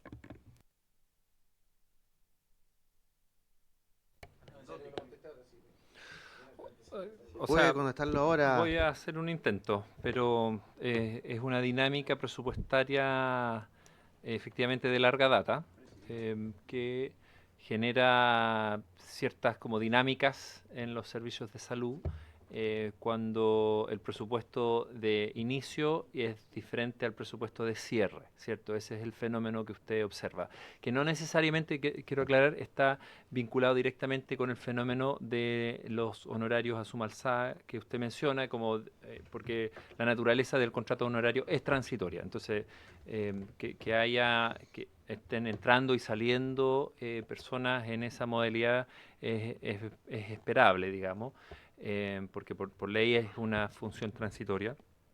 Pero lo que sí sucede es este fenómeno de la diferencia que uno puede observar en la ley de presupuestos desde hace muchos años, de una diferencia entre el inicio y el final, y que genera este efecto en que, y yo lo comparo harto con la atención primaria, porque uno observa que en la atención primaria no existe tal diferencia. En la atención primaria hay un per cápita, y ese es un modelo de financiamiento muy interesante que los establecimientos y los administradores conocen su presupuesto con el que parten y con el que terminan, y porque está medido en este instrumento que es el per cápita como el 70% del financiamiento de ese nivel de atención.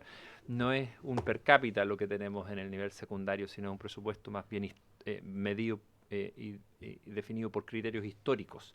Y, por supuesto, en cada ciclo presupuestario se toman una serie de decisiones que aumentan o disminuyen el presupuesto. Entonces, pero en globo se da este fenómeno de partir sabiendo que después los presupuestos se van a ir complementando y cierta incertidumbre sobre con cuántos recursos cuento para hacer la gestión. Y eso es un poco, yo creo, lo que usted observa y hace Sí. el comentario acerca de eso. Así que tiene que ver con cómo está estructurado y diseñado el modelo de sistemas presupuestarios en general. Respecto a lo mismo que plantea el diputado Araya, eh, uno sabe, y tiene quizás casos más concretos, pero de correlativos que quedan en los servicios de salud. Me explico. Por ejemplo, en este servicio Valparaíso San Antonio se abrió el Hospital Claudio Vicuña de San Antonio y el Hospital de Casablanca, que traen aumento de dotación. Pero ese aumento de dotación entre el Ministerio de Salud y el hospital, una colita la corta los servicios de salud. Entonces son correlativos que se crean para atención clínica y terminan haciendo administrativos en alguna parte. ¿Cuánto de eso ha sucedido? Si hay algún estudio de relaciones laborales respecto o de la del DIGERA respecto a cuántos funcionarios que en la ley de presupuesto aprobamos para atenciones clínicas terminan estando sus correlativos a nivel de los servicios de salud, sobre todo porque uno conoce casos puntuales, lo escucha, pero es una cuestión que a uno tiene la apreciación de que sucede más de lo que uno gustaría, y a la vez cuántas comisiones de servicio a nivel nacional de funcionarios con atenciones clínicas cuyo cargo está asignado al hospital se mandan en comisiones de servicio los servicios de salud, dejando de hacer atenciones clínicas y pasando a ser atenciones administrativas. Y con esto prorrogo para que pueda responder el subsecretario y terminamos. Una buena pregunta. ¿Sí? ¿Te gustó?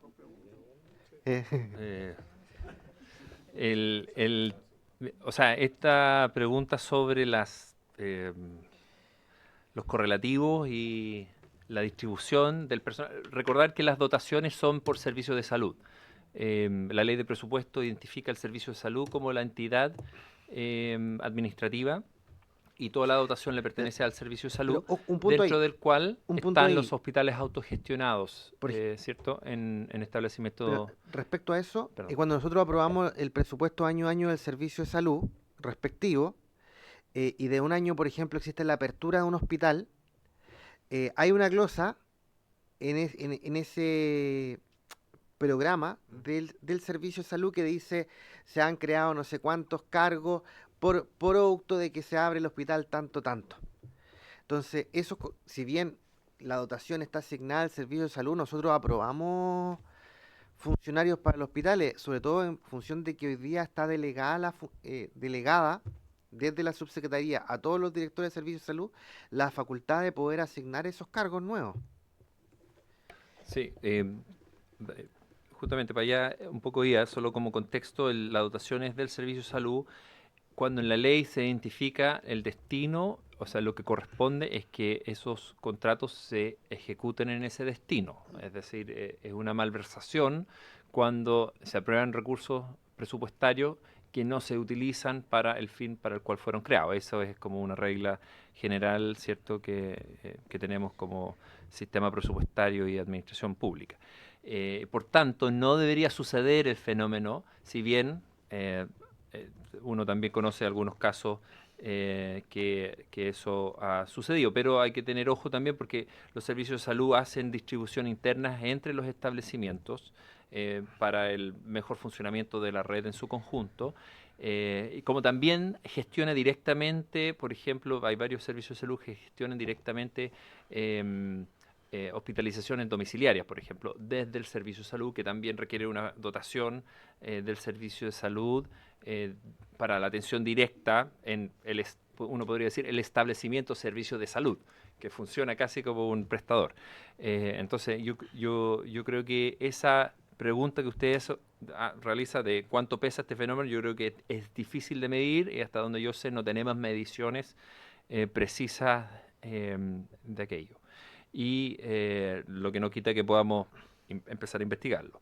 Y sobre las comisiones de servicio que se hacen sin funciones clínicas, yo diría que también hay una brecha de información.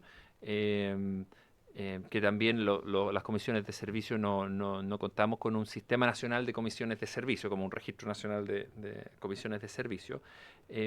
Pero por eso quizás es importante ir a lo que mostrábamos en la presentación, sobre cuál es o sea, la pregunta es cuál es la producción esperada para una dotación existente en términos al menos nominales en un establecimiento. Y eso sí lo podemos medir y es lo que estamos midiendo y lo que estamos mostrando, y ir alcanzando una cierta productividad de lo que se espera de esa dotación. Entonces, si bien cada uno de estos fenómenos, y pueden ir sumando, eventualmente son fenómenos probablemente pequeños, pero podrían ir sumando un efecto, eso se puede también abordar desde estas mediciones más gruesas de la productividad esperada en los distintos establecimientos del país. Eso, muchas gracias. Sí. Gracias a usted. Solamente Sí. para dar un ejemplo en eso, que es un tema igual súper fundamental y que nunca se le ha destinado mucho tiempo. Yo sé que es un poco majadero, pero por ejemplo en el Servicio de Salud Valparaíso San Antonio, el año 2023 tenía una dotación máxima de personal de la ley 15.076, que es el estamento médico, con 28 horas, es decir, turno de 273, equivalente a 7.644 horas. Después al año siguiente, 2024, 315, equivalente a 8.820 horas. Y después al año 2025, 322, equivalente a 9.016 horas de turno para ley médica. Pero por ejemplo, el personal, uno ve que sube poquito, 273, año siguiente 315 y el año siguiente 322. Pero por ejemplo, la dotación máxima de personal ley 19664, que es personal diurno, sube de 25.718 el año, que son número de horas semanales, 25.718 horas semanales, el 2023 a 29.557 horas semanales, es decir, un incremento de cerca de 4.000 horas, y después al 2025 31.636, esos son un montón de cargos que se crean. Entonces, uno después no lo ve en la red asistencial. Entonces, yo creo que aquí todavía nos falta harto paño que cortar, pero agradecemos mucho su presencia. Subsecretario tiene mucha pega y créame que nosotros vamos a estar al pendiente. Sobre todo el diputado Araya, que se metió harto en el tema. Ya el diputado Lee, Romero y yo estábamos metidos en el tema, pero aquí el diputado Araya se nos suma con todo el tema de salud. Cualquier momento reemplaza a la diputada Molina en la Comisión de Salud. Así que se cuide. Muchas gracias, subsecretario, Muchas colega. gracias Mañana está a suspendida la sesión. Tenemos el jueves, Hospital de Maipú, a las 9:30. 9:30, por si quiere ir, diputado Lee, bienvenido, ahí con el diputado Romero y el diputado Palma, que ya están confirmados. Tenemos después la del 29, la semana distrital, que es el Hospital Carlos Van Buren, y después tenemos la del 5, que es la ministra de Salud. No, pero vamos a volver a citar al de Hacienda. Vamos, lunes 5.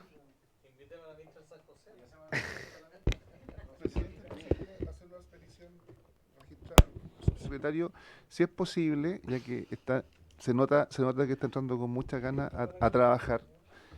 Sí, pues no ha tocado la campana, presidente. Si es posible, Claro, que instruya a sus directores de servicios de salud a responder nuestros oficios, me refiero a los oficios de los colegas de la Cámara de Diputados dentro de los 30 días. Hay un proyecto de ley en andamiento para que así sea, bajo sanción, pero para que vamos a esperar que se promulgue esa ley, si se puede instruir desde el nivel central de que esas respuestas estén dentro de los 30 días. Gracias, subsecretario. claro. Diputado Araya. Propuesta para cerrar la comisión, ver la posibilidad de hacer el día lunes 5 en el Hospital San José con la ministra. O sea, la gracia no es que si llevamos la ministra al Hospital San José, la respuesta de la ministra van a ser probablemente solo sobre el San José, y la gracia no es tener... No, pero podemos hablar de muchas cosas. En todos los hospitales hemos hablado de todo. ¿Por qué no buscamos sesionar el Hospital San José con el director de servicio, con Lunes el 5 en la director de mañana hospital? y después en la noche con la ministra acá. Igual yo tenía pensado hacer una sesión intermedia con el ministro de Hacienda antes de la sala, porque porque es muy importante, usted lo ha dicho. Sí. Yo lamento que el ministro de Hacienda estaba en extranjero en gira con el presidente, pero la directora de presupuesto pudo haber venido el día de mañana. ¿Cómo? Con micrófono, diputado Romero. Ya, muchas gracias por haberse cumplido el objeto de la sesión. Esta se levanta.